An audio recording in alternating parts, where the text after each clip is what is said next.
and I would read these books, and I did not know what had come, and I didn't tell anybody. I certainly didn't tell my friends in Chicago. I didn't tell my family, but I had this little theological library of some really great thinkers. And so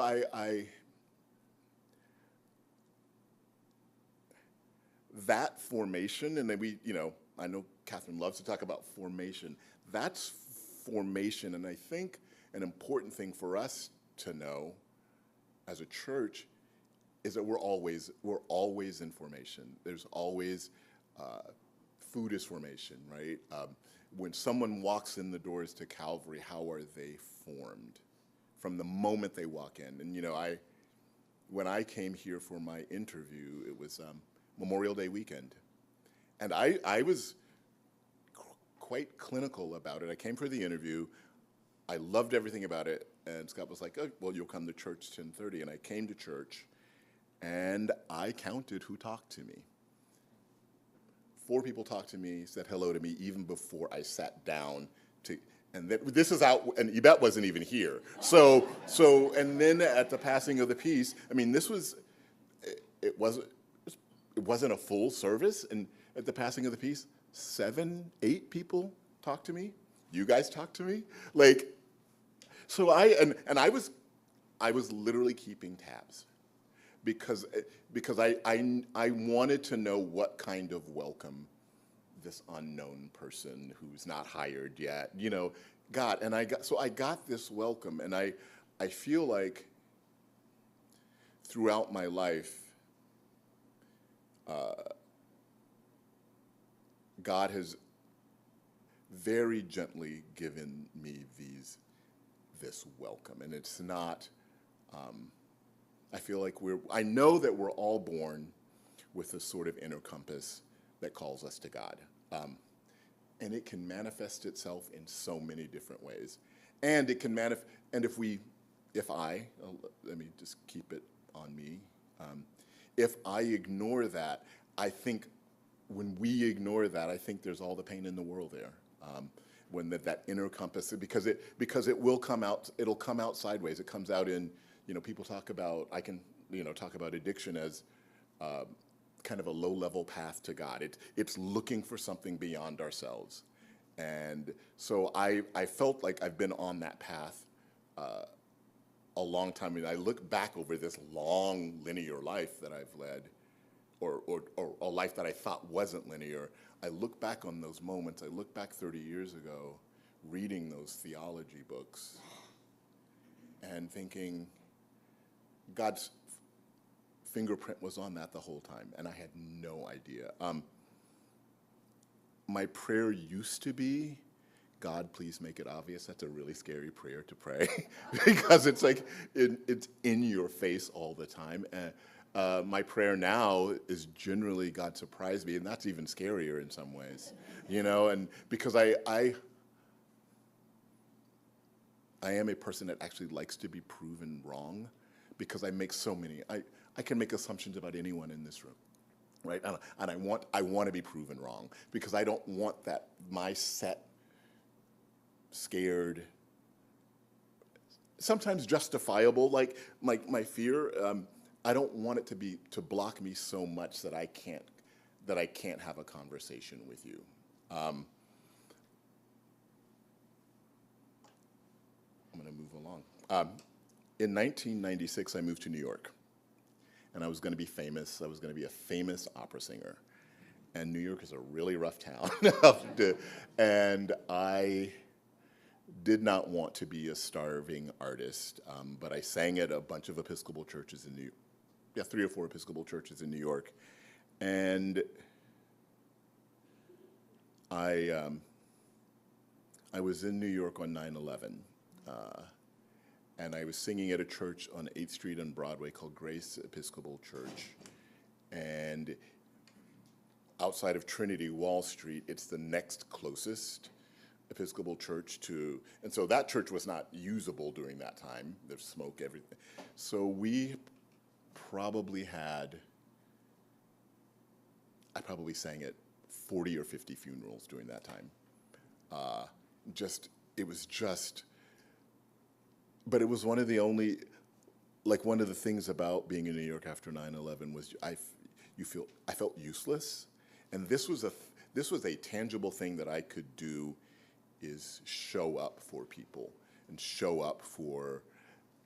There was a particular funeral of a guy who was British who died in the towers, and I remember, and I'm not a big national anthem guy. I'm just not. But we sang the British national anthem followed by the American, and it's the only time I've cried the national anthem in my life. And so I think for the first time in my life, it felt like ministry. It felt like what I was doing was ministry. And it kind of clicked in the back of my head that maybe there was something else that God was calling me to do, and I kind of was like, and of course I was like, nope, I don't know what that is, but I'm most certainly not doing it. About 10 years ago, I'd stopped singing at the Episcopal Church in New York, and a friend of mine said we should go see this gospel concert at this church in the East Village in New York. And it was Middle Collegiate Church, and many of you might be familiar with Middle Collegiate because Jackie Lewis was the LPS speaker a couple of years ago. And so if you know Jackie, you know that she is a force of nature. So I sang in this choir. We had great fun. I love singing in the choir. The first time I met Jackie, she gets up in front of the congregation. She says, "My name is Jackie Lewis, and I'm the queerest straight black woman in America." And I'm like, well, let's, you know, and so I sang in that choir, loved singing in the choir, and one day I was sitting in the pews without being paid. And Jackie, I just got up and went to church. I didn't think anything of it. And Jackie was like, "We got you." And I'm like, which is a scary thing to hear from like any pastor anytime. But slowly, I still have, I think, a copy of the bulletin where she said, you know, Middle Church is very unlike the Episcopal Church. Like, basically, it's like write your own liturgy. And so I had to write the call to worship. And I've never been so nervous in my life. You know, I've sung in front of thousands of people, but here I am writing. And very slowly, I got involved in the life of this church. And once again, it was like that idea of God's fingerprint, just because if it had been much more than that, I would have run. I realized that in that church, and in a lot of churches, there were a lot of people with a lot of church trauma. And there was a particular population I was interested in, and that was a population of gay black men who were doing all these fabulous things in the church. And I approached Jackie, and I'm like, "Can I start a group with these guys?" And to my surprise, she said yes. And I'm like, "Oh, crap." So like and I did, and we ended up, it was actually, wow, September 22nd, 2019, she said, "I want you guys to lead, this is a historic church downtown, I want your group to completely lead the service." And I said, "Okay, Jackie, I need your help. I need you to figure out what the readings are, all of that stuff." And then I said, "Well, we should find someone to preach." And she looked at me and she said, "You're going to preach." And I thought, that is literally, I think it's the wildest thing anyone to this day has ever said to me. And I thought, and I'm like, "Jackie, I've never preached before." And she's like, "That wasn't what I asked you." And so I preached. To this day, I can't look at it because I'm like, I can't even imagine what I said. But what I knew was I was mortified. And I remember stepping up and into that pulpit, mortified, and I started talking, and instantly I was home. I'm like, so there were two things that happened. Instantly I was home, and instantly I was like, "Oh no, not this, please God, not, I have a life, I have," so that was like that weird, what is it, Oprah calls it, the aha moment, that this is where I've always belonged. And it was terrifying. I'm, already I'm not 25, right? Already had a life in New York, and, then people were like, well, you should apply for seminary. And I'm like, it's the worst, it felt like the worst news I've ever heard in my life. And I applied to seminaries purposely that I thought that I wouldn't get into, so I could get these people off my back. See, there it is. And so I got accepted at seminary, and didn't know what that was going to look like. I was many times twice as old as some of those kids. And there were people with Bible degrees. There were people who could, and I was like, there were some things I can't even say up here. I was so embarrassed that I didn't know. Like, somebody would talk about a book in the Bible, and I'm like, that is made up. That's not even in there. And so I taking ancient Greek and all of this stuff, and I thought, well, where is this headed? And, I will, not to embarrass them, but I will call out my friend Char, who's visiting me from Chicago. And Char and I became friends in seminary. And the day before I met them, someone came to me and said, oh, somebody's doing tours on campus of all the buildings. And I'm like, oh, who is it? Oh, well, I don't know. I can't remember their name. All I know is they were running around barefoot. And I was like, that is appalling. That is appalling that you would run around barefoot for life. And, oh yeah, they never wear shoes. And I'm like, well, that's horrifying. And so the next day we had our opening chapel, beautiful service, and I see this giant 6'5" person climbing over the pews barefoot. And I'm like, and I became my grandmother, and I'm like, that is not what the Lord did. I was so, all of it came, and Char came running down the aisle to hug my friend Denise, and at the last minute jumped into my arms and said, I've been waiting so long to meet you. And it was just like that. It's like snapped. It was just like, there's so many biblical stories that kind of illustrate that moment of I think, recognition, whether it's like, the Syrophoenician woman, whatever it is like that moment where you recognize that you see God and God sees you. Not to spoil Scott's sermon, but there's this image of God, Jesus, going out of their way to find you, and you were one of hundreds, and that's sort of how I felt. Sometimes people get a lot of comfort out of Psalm 139. No, that's not where can I flee from you? Is that 139? Yeah, that is 139. Where can I, and I always, that's a scary, like, if I go to heaven, you'll find me. If I go down to hell, you'll find me. I'm like, oh gosh, that sounds terrible to me. But that is how I have been sought by God. And so here I am in seminary in the United Church of Christ. I interned at a church in Princeton, New Jersey, Trinity Episcopal Church. The only reason I interned at that church was that it was 2 blocks away from my apartment, and I could walk there, and I didn't have to deal with it. And the rector was a nice man, or is a nice man. And I knew the Episcopal liturgy somewhat, and so I felt comfortable. And about 2 or 3 months in, he's like, Wesley, can I talk to you in my office? And I'm like, oh, and I didn't know what was coming. And he said, have you ever thought about being an Episcopalian? I'm like, and I really said, absolutely not. Not that it was a bad thing, it had just never occurred to me.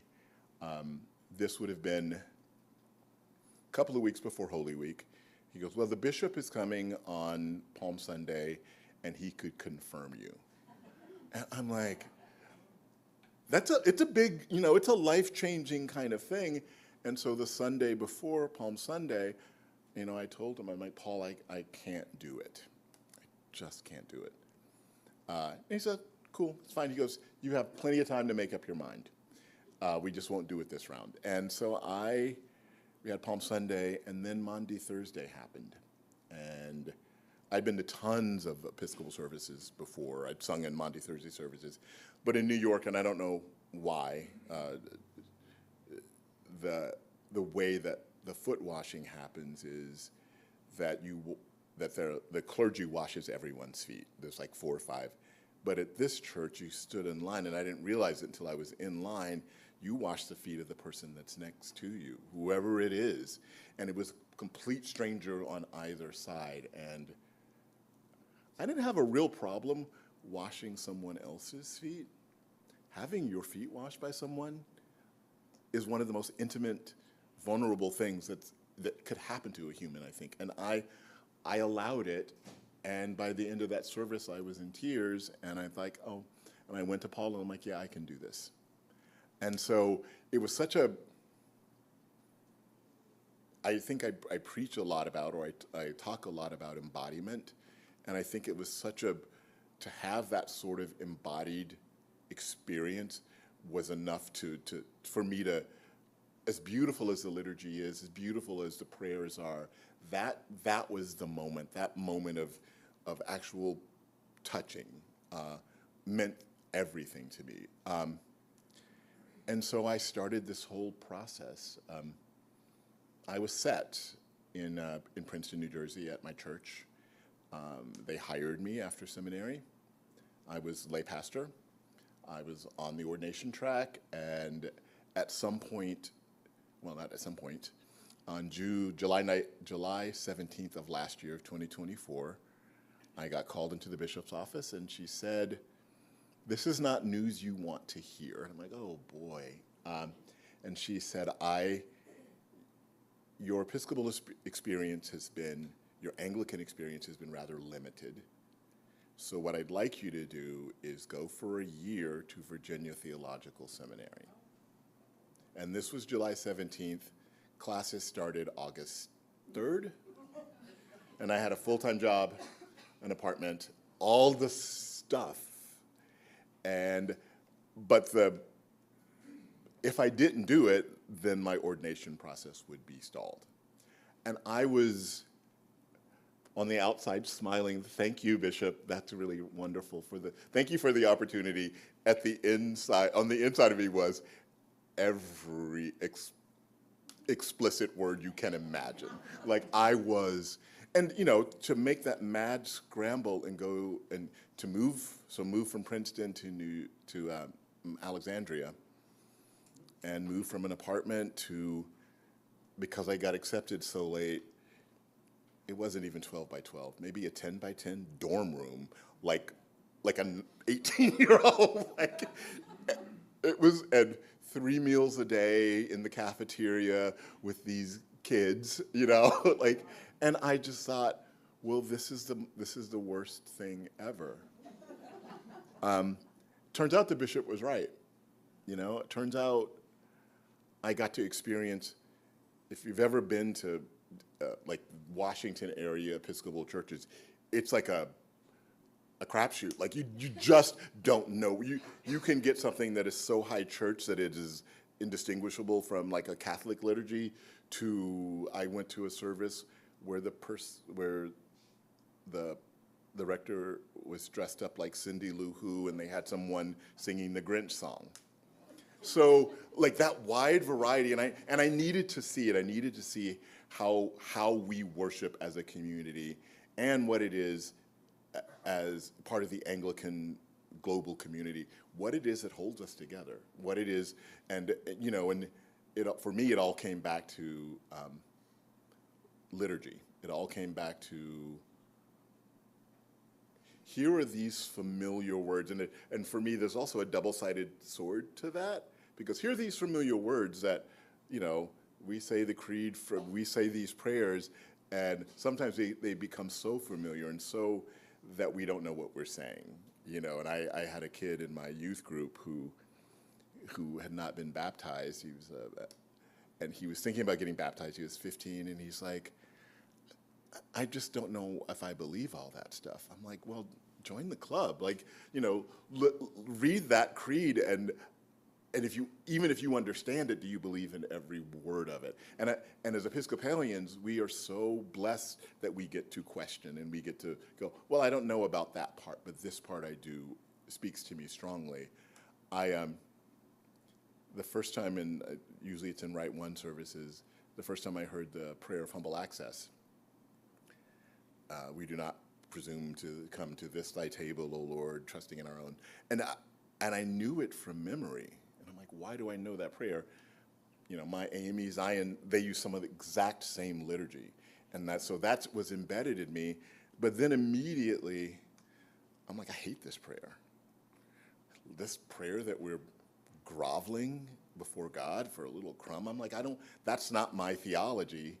And 2 days ago, Scott Walters said, well, Wesley, that's the prayer of the Syrophoenician woman who's at the table with the scraps, and God demanding a crumb. And I'm like, so what I love about our tradition and our church is that completely switched it for me. I can absolutely say that prayer now, because that is me coming to this table saying, this is mine too. And for someone from my very particular social location, Black, queer, that I am as worthy of this table and unworthy of this table as anyone. And so I'm in Virginia. I'm ready to go back to Trinity Princeton. It's March of this year. And my friend the bishop said to me, there were some changes happening at that parish. And she's like, I think that that's not the right parish, and you need to be in a different kind of place anyway. And I'm like, well, it's March. I'm graduating. I haven't worked in a year. I don't have a job. And so we looked at some jobs, and a lot of the jobs in New Jersey were part-time. A lot of the jobs in New Jersey needed someone that had a lot of experience. So I was looking around, and one day she said, you know, you can have conversations, which is bishop speak of saying you're not released to do whatever you want, but you can have conversations with other churches and other dioceses. So probably a lot of you know Zach Ferguson, who was on the vestry here. So Zach was in his first year at VTS. And from the moment I met Zach Ferguson, all I heard was Calvary, Calvary, Calvary. My church, my church, my. And I'm like, what is this place? He's so annoying. Like, he could not stop talking about Calvary. But, you know, it was March. He said, well, Calvary, my church has just posted a job, and you should look at it. And I kind of didn't pay. I was, like, going to be on the East Coast. I didn't have any, I don't know anybody in Memphis. Why would I do that? And one day he said, well, I've sent an email to Scott Walters, and he wants to talk to you. And kind of out of, well, I have to be polite. I was raised to respond to. So right before Scott and I had a Zoom call, I finally went on the website. And by the time I got off the website, I was in tears. I saw the 87 Adams. I was like, oh, there's something going on here that I need. And so it was this, and then I talked to Scott, and I think we were scheduled to talk 40 minutes, and we talked well over an hour. And I'm like, oh, crap, here we go. And he's like, would you like to come to Memphis and talk to us? And I did, and I met Catherine. And, you know, I think about, if I hadn't answered the call if I hadn't applied to a school I didn't think I could get in, if I hadn't have randomly gone to an Episcopal church just because it was close to me, if I could have said no to the bishop, you know, all of those things brought me to where I am standing right now. And I knew within the first week that this was where I was supposed to be. I didn't know coming in, because I didn't, you know, I drove into Memphis. I'd never seen the Mississippi River before. I'd never been to the Delta. So I came in completely with no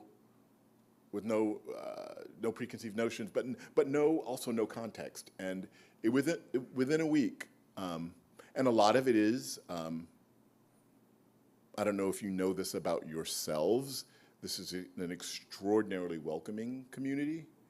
I never felt, maybe it'll come, but I never felt like, well, here's the black guy, here's the gay guy, here's our new clergy person, here's Wesley. And I feel like I don't feel like I have to bring parts of myself to this place. That what this place wants and needs is our whole selves. What is it? Ourselves, our bodies, as a living sacrifice. So I think that it's not just about me feeling welcome in my body. It's everyone, and I'll say this over and over and over again.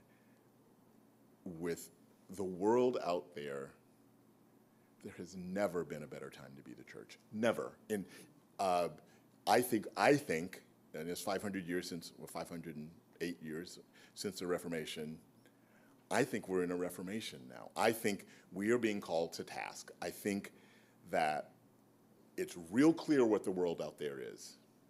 The division has never been more clear, and I think that we have this opportunity, that God has given us this opportunity in 2025 to be the church. And I think how we answer to that is, I hate using judgment language, but that's how we will be judged. How are we different than the world? Because the world is really messed up right now. It's a hot mess. And how do we are, I think we're all being called. I think that this whole image of God finding us as like that one sheep or the lost coin is more important now than ever. And and my tendency can be to run, and I think our tendencies can be to run, but I think that God has put us in this time, in this place, in this city for a very specific reason. None of this is an accident as far as I'm concerned. And now I kind of feel like I'm preaching now, so I'm gonna, I am a pretty open book. I will try to answer anything. So I would love to, if you guys have any questions, if I said anything that you want to hear more about, I would love to.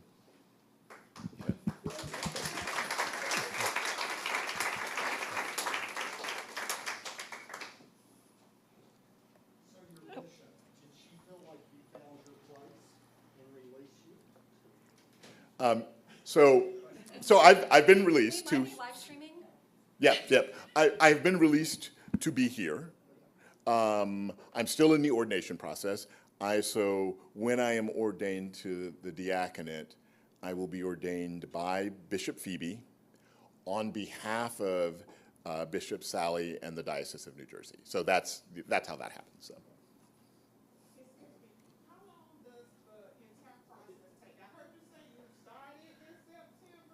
Well,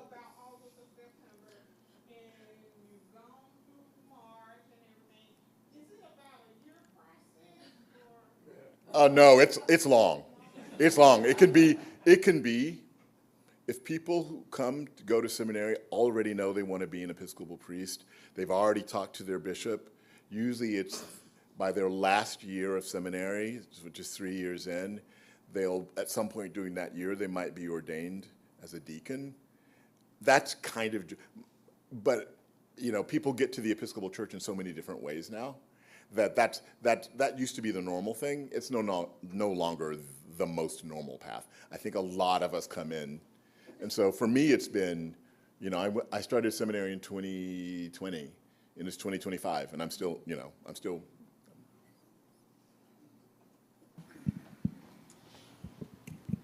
A couple of weeks ago, you preached a very memorable for me sermon that was interspersed with singing, and the feeling I felt was he's this person is very alive, and I felt that, and I wanted to be, alive in that same way and interacting with texts and songs. And I was wondering if there is anything in Memphis that has sparked a reaction in you of feeling particularly alive or responsive here. Wow, that's a great. Actually, yeah.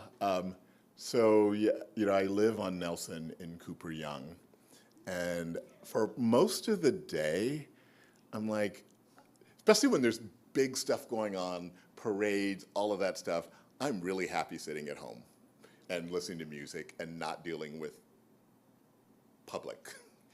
But I'm like, it's 2 blocks away from your house. You should go to the Cooper Young Festival. And I walked through, I didn't buy it. I walked through for about an hour, hour and a half, didn't buy a thing, but I saw Memphis. Like it was like I saw this full diversity of this, like literally the opposite of the Memphis that gets demonized in the press, particularly the New York Times. Literally the opposite of that. And I saw this beauty, and I was like, okay, it made sense. And it was that moment where, like every now and then you get that glimpse of like the kingdom of heaven. That's what it felt like. I mean, I get that glimpse in my water aerobics class at the Croc. Mm-hmm. Yeah.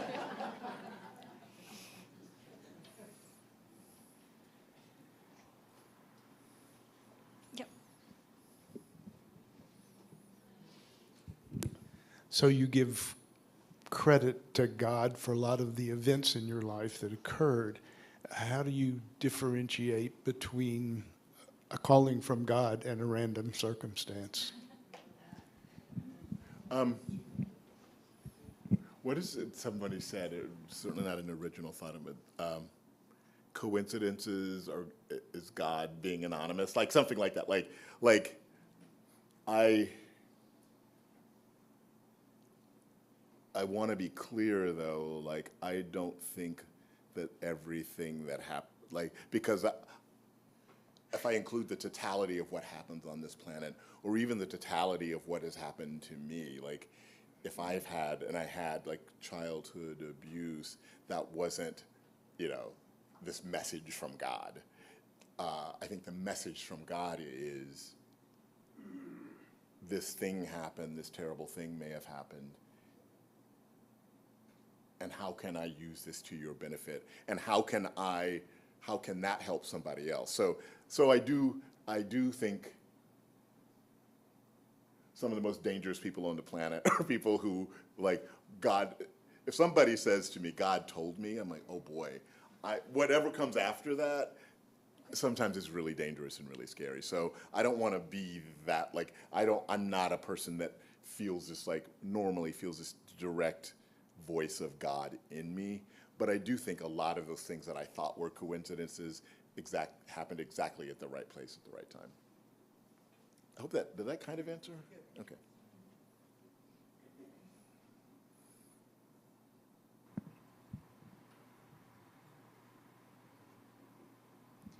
One of the things that I appreciated, Wesley, at the beginning of your story, there are pieces that I knew and pieces that I didn't, but the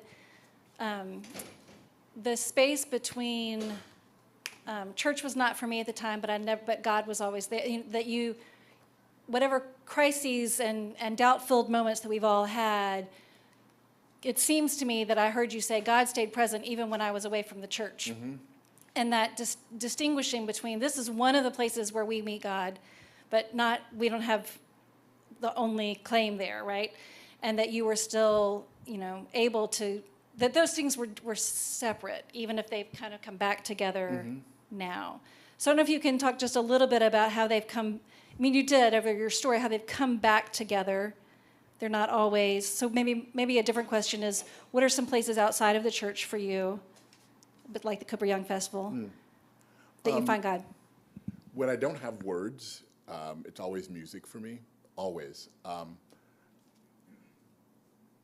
Was it Wednesday when you were talking about, in class, and we were talking, the Rowan Williams class, you were talking about how moved you are by the Sanctus, the Holy, Holy, Holy. So I left here and I listened to probably 20 different versions of the Sanctus. And I think that's, for me, that's communion. So I think a lot of times when I can't express it, I find God in music. When I was that teenager in high school who would find the most broken-hearted song I could find, like some Carly Simon horror, like a really sad song, and I would listen to it 30 times in a row because I nothing else could speak to me like music. So I think for me the biggest thing is music. Poetry is probably second, a close second. Wesley, what's the hardest thing for you now? I mean, in being in the South, being at a different place, the challenges of ministry, just in overall, how can we support you in that? I do think a hard thing is and I didn't realize it would be a thing. This is the furthest away. It's not that far, but it's the furthest away I've been from my family. It's the furthest away. And when I left New York in 2020, after I lived in New York for 24 years, when I left New York, my plan was I'm going to do my 3 years in New Jersey, and I'm back in the city. And so I have deep connections in New York. I will say that I miss New York every day. I have no desire to live there. None, zero. I don't. So it will always be like home in a lot of ways. So, but I do miss, the friends I made in seminary. So I think that's the biggest thing right now is like, just being in this completely new environment. At the same time, it's also a gift,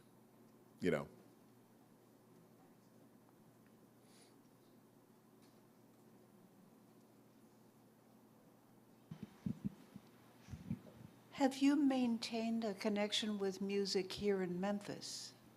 Or have you established or found a connection to music here in Memphis? Not yet. I was actually invited to sing in the Memphis Men's Chorus. I realized that when I was like emailing with the conductor that Calvary is a really busy place. And I just need to find, before I committed to that, I just needed to find my rhythm a little bit more. But I do want to do more of that, yeah. And I think there are actually ways to incorporate that right here within my ministry, so. So you've been here for 3 months? 2.5? Yeah. 2.5 months. What do you see your role at Calvary? Wow.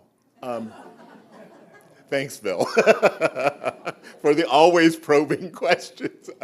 I think, and I was reading, I don't know who, I shared it with Shar this morning, it's a John O'Donohue poem about the most important thing we can do is be present with each other. And I called it, attention, or even more importantly, to witness another person. And I think all of our jobs, my job is to be present, and the details will work themselves out. But if I'm present, everything else is, so I think that my ministry, hopefully, is a ministry of presence. I was talking to Char about being in Zoom meetings and how I am one who has been guilty of making Amazon purchases in the middle of a Zoom meeting, and so, but when I've talked in Zoom meetings and someone's responding to me, it's super important for me to pin their picture and for them to know that even though we're in different rooms, different states, different countries, that I'm with them. Because I've also had the experience of talking and having someone go, and it's so dismissive. And so I think my job is a job of presence. I think it's a wonderful response. And Pope Francis once said, serene attentiveness, and I think you model that. I am aware that our time is drawing near, and that the good news for us is that the conversation with Wesley continues, right? He's here, and I hope that folks will take the time to have those one-on-one conversations. And thank you for letting us witness you and being present with you this morning. So thanks. Thank you. Thank you.